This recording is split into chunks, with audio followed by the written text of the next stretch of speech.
Hi, thanks for joining me for our third video in this series. As you know, in our last installment, we talked about the 7 success factors necessary to find and nurture a healthy, evolved relationship. It really sets a foundation for everything a wonderful, happy, loving bond is built on. But today, we're going to talk about some of the darker things, some of those red flags and signs of trouble that things are headed in a bad direction. One of the biggest mistakes I see women making, especially early on, and trust me, I've made this mistake plenty of times myself, is after meeting a new guy, women often overlook certain red flags as not important, or they'll rationalize certain bad behavior as justified, like, oh, this is just a one-time occurrence, and overlook it. And they choose not to see these warning signs of potential trouble ahead. Listen, I know it's easy to get caught up in the moment. You feel that spark of attraction, the pull of lust, and the euphoria of meeting a new guy who seems great on the surface. But if you know how to look, you can pretty accurately predict the trajectory of a relationship just by observing what happens in the early days. And that's what we're going to do today. We're going to look at how to look. So I'm going to start by sharing 5 of the worst types of guys you could ever date, and why they should be avoided at all costs. Now, truthfully, there are more than 5. There's actually 14, but these 5 are my Hall of Famers in the terms of the most common and the worst, most destructive personalities to the success of a long-term relationship. I think they deserve special attention, and that's why I want to go over them with you today in some detail. So number 1 is the charming con artist. This guy is articulate and smooth and often very successful and handsome, and he will sweep you right off your feet. But underneath, this guy could be bad news, because these qualities are the outward sign of a guy who might be suffering from an antisocial personality disorder, or someone who may even be a sociopath. Now listen, not all sociopaths are actually dangerous, but there are many that are. There are a lot of people who are sociopaths who don't commit heinous crimes and will never end up on the evening news. In fact, 4% of our population, or 1 in 25 people, are estimated to be an honest-to-God, bona fide sociopath. Crazy, right? However, they are dangerous to the women they target. They often are looking to score money for their own selfish needs. They get high on ripping people off, playing you until you realize it's too late to get out. Sociopaths are people who lack empathy toward other human beings, and they can be incredibly destructive in their relationships because they live without the ability to truly love another person. And they have no conscious guilt, shame, or remorsefulness for their actions. They will never apologize for the wrong that they've done against you, so don't wait for one. So if you meet an articulate, intelligent, successful guy, does this automatically mean he's a charming con artist? No, of course not. But just watch out. They are expert cons, and it will take a while to catch on to their game. According to Dr. Phil McGraw, here's a few clues on how to spot them. 1, they're deceitful. They repetitively lie, and they have a pattern of conning others for their own personal pleasure, lifestyle, or profit. 2, they have patterns of being impulsive, and they repeatedly fail to plan ahead. 3, they can be aggressive and irritable, moody, and angry. 4, they're irresponsible and have repeated failures in business or relationships, and may struggle to hold consistent work or honor their financial obligations. Next, they don't conform to social norms, and they often break the law. And like I said, these types of guys are really easy to fall for because outwardly they appear to have it all. They seem to be that whole package we all want. They're intelligent, funny, great conversationalists, and highly charismatic. But as soon as you spot the warning signs, trust me, you need to get out. Guys like this also never change. So if you see even a hint of him being manipulative, showing a lack of remorse or guilt, and callous lack of empathy, or poor behavioral controls, these are warning signs you shouldn't ignore, and you'd be wise to walk away, or at the very least, watch out and proceed with extreme caution. Okay, number 2. Let's talk about the emotional manipulators. And there are 3 emotional manipulators: the narcissist, the borderline, and bipolar personality types. I know we've all heard these words before, but let's take a closer look at who these guys are and what makes them tick. Maybe you'll recognize a few guys you've known or even dated, and I'll share with you why they're number 2 on my top 5 worst guys to date list. Narcissist.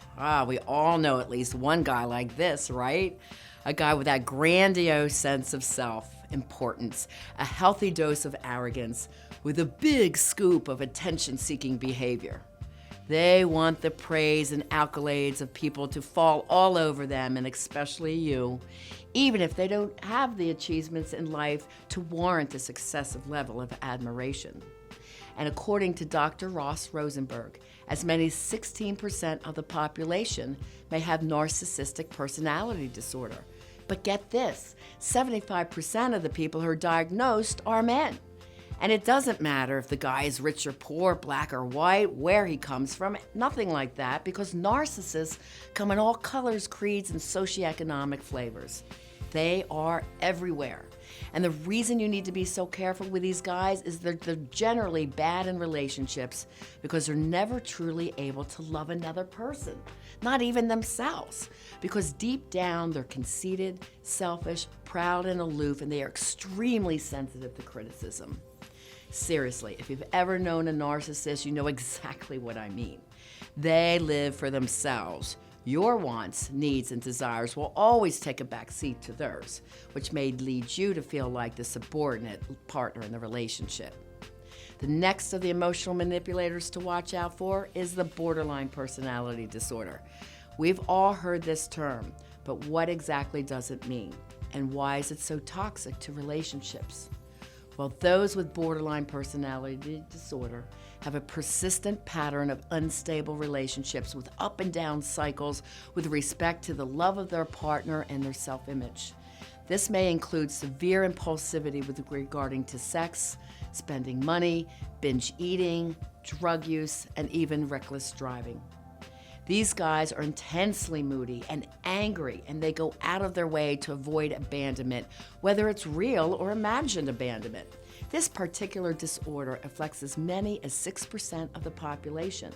And guys who have this are really, really bad in relationships because they seek control by demanding and being unforgiving. Their moods are highly erratic with intense, fast anger over trivial things.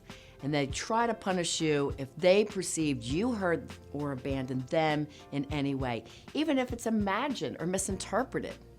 They are emotionally and verbally abusive. They often lie, play you, may not talk to you for days, withhold sex, or get stingy with money. And ultimately, they subversely destroy the relationship by constantly eroding and picking at the foundation with this type of behavior. After all, no matter how much you care for him, there's only so much of this you're going to be able to take. You will become exhausted trying to deal with someone like this. And the tragic thing about this situation is there's almost nothing you can do to fix it. They are torn between their desperate need of craving love and their fierce need for control and independence. There's a cycle of, I love you, I hate you, and boy, is it traumatic and either side of the coin. And they rarely apologize after an anger episode. They just pretend that nothing happened the next day. And ultimately, there's a really strong chance there's sabotage to the relationship. But always, they blame all the relationship problems on you. Medication and treatment rarely help, but he has to decide to be the one to seek treatment. You see, many borderlines are narcissistic as well, so they often will never admit to having a problem and rarely will seek or follow through with treatment. They may go for treatment for a little bit just to appease you till things blow over. But soon they quit, saying it's ridiculous. Therefore, this one is the worst personality type of all, in my opinion. So if you're already dating a guy like this, I'd highly urge you to save yourself a lot of heartache and misery and simply move on. Now, let's talk about our third emotional manipulator, the guy who's bipolar. In some ways, these guys are similar to the borderline personalities, but their highs and lows are more extreme, and they show extreme mood swings. And left untreated, this disorder will almost certainly ruin relationships, jobs, and even lives. There is medication to help control bipolar disorder, but as with a borderline personality, he has to be the one to seek treatment and stick with it. In their manic phase, during their up or on periods, these guys can seem pretty great. They can seem extremely happy, energetic, and fun. But when the dark side comes out and they sink into fits of deep depression or anger, they're irritable, constantly in a state of agitation. Being with them is like walking on eggshells to see which guy you're going to get. And their mood can often change on a dime without what seems any provocation at all. During their manic phases, their behavior can be so extremely impulsive and risky. They frequently have bouts of sexual promiscuity, of course you would know about that, lavish spending, excessive alcohol and drug use, and a number of different things can have serious personal, financial, and relationship consequences. Maintaining strong, healthy, long-term relationships with these types of guys is really tough because their behavior undermines the sense of security, trust, and reliability necessary for a loving, mature, evolved relationship to thrive. Here are some signs to watch out for when he's riding one of his highs or up periods. Is he being extremely impulsive? Is he suffering from racing thoughts or actions? Does he have an inflated feeling of power, importance, and greatness? Does he seem to need minimal or no sleep? Does he talk too much or talk really, really fast? Is he easily distracted and does his attention flit between many different things at one time? Or the opposite, is he intensely focused on a goal activity that he will not let go of until it's done? And during one of his low points, does he have a loss of energy and show signs of extreme fatigue? Does he excessively sleep for days? Is he indecisive and cloudy? Does he have trouble focusing or concentrating? Does he express feelings of inappropriate guilt or worthlessness? Is he sluggish or restless? Is he quickly gaining or losing weight? Or is he having recurring thoughts of death or suicide? If so, he may very well be bipolar, and you'll be doing yourself a big favor to get out of this relationship early. 90% of these guys' marriages end in divorce. I would suggest you save yourself future emotional heartbreak and move on. It's time to talk about guy number 3. Guys with various types of addictions, of the 5 types to stay away from. I don't think I need to spell out the fact if a guy has a problem with drugs or alcohol, why this is an immediate sign to run and not look back. No matter how great a guy is when he's sober, if he doesn't get help, these problems sooner or later will destroy his life and likely the lives of everyone close to him. So do yourself a favor and get out quick. But what about other, more subtle types of addictions? There are many kinds. And it isn't always evident when you start dating that the person you're falling for has a problem. In fact, some addictions are so closely guarded and shrouded in secrecy, it can take months or even years to realize he has one, such as porn addiction, food, and even spending addictions may not become obvious for a long time, while others such as gambling, alcohol, or hard drugs usually make themselves known more quickly. But the bottom line is this: the addiction will always come first before you, and they will always lie to protect it. You'll never love someone enough to have them break free from their addiction, and you'll get tangled up in a destructive relationship, and he'll bring you down with him. If a guy admits to having an addiction of any kind, my recommendation is he has to be clean and addiction-free for at least 2 years before he should even get serious. Even when clean, often the destructive personalities are left behind. And by all means, don't fall in love with the addict's potential or empty promises of getting clean. It's one thing if he admits he had a problem and has successfully dealt with it, and it's quite another to hear a guy's intentions of getting past it. Trust me, I've been there. You don't want this kind of trouble. If you're just getting to know a guy, save yourself the heartache, and get out as soon as the addiction is discovered. All right, guy number 4 of the 5 to stay away from. This is the passive-aggressive, poor communicator. These passive-aggressive guys are complicated and initially can come across as passionate, charming, seductive, boyish, and innocently needy. They can be kind, gentle, generous, and even slightly aloof, but underneath, they're cold and never say what they truly mean or tell you what they're really thinking. And through a subtle game of behaviors, you're often made to feel manipulated, betrayed, and hurt. When these guys are upset, they purposefully do things to get under your skin and feign innocence if you question them about it. They don't manage your anger well. They also don't express what they're feeling and bury their emotions until they come bumbling out as excessive, inappropriate anger, of course, targeted at you.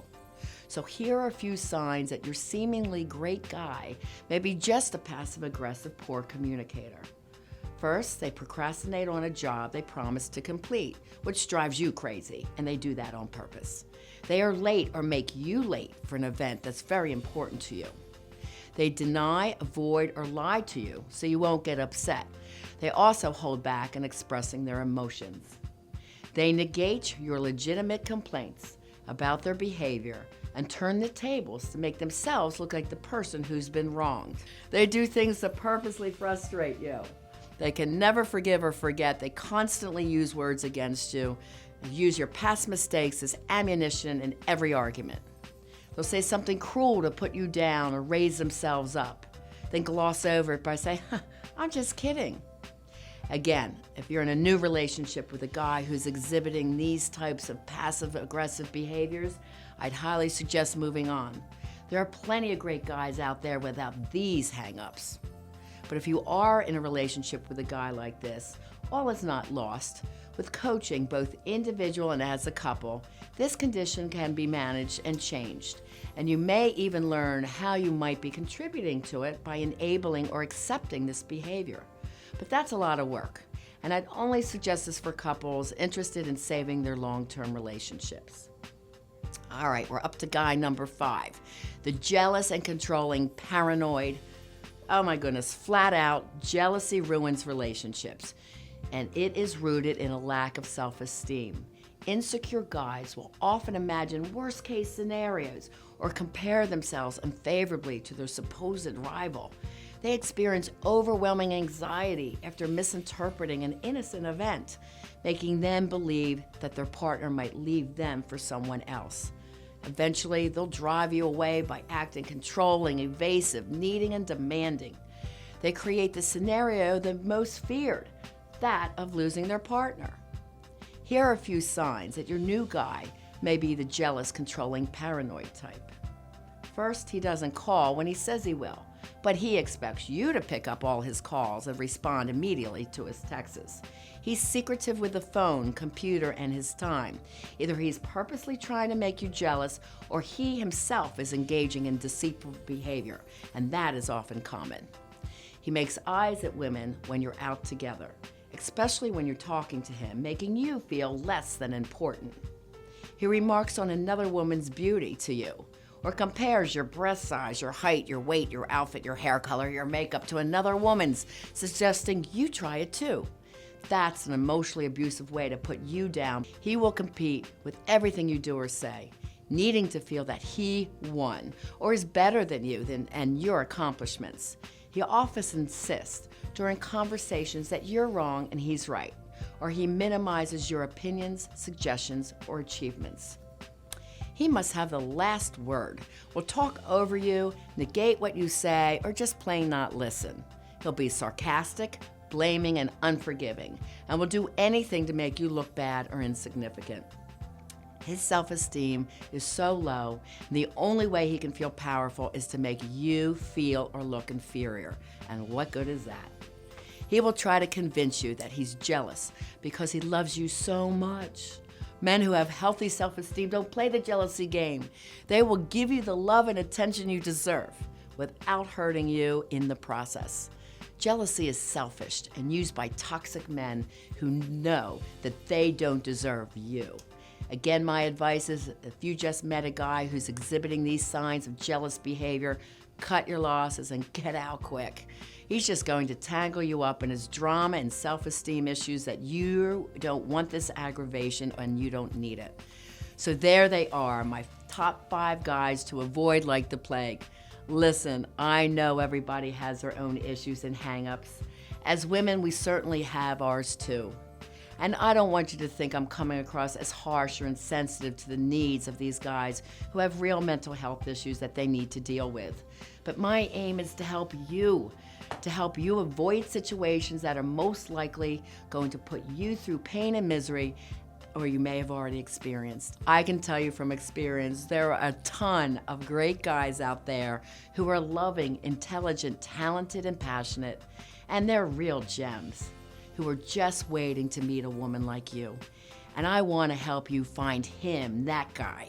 And the first step to doing that is breaking free of any toxic relationship you may be in now and learning how to stop the cycle of falling for the wrong kind of guy over and over again who will only hurt you.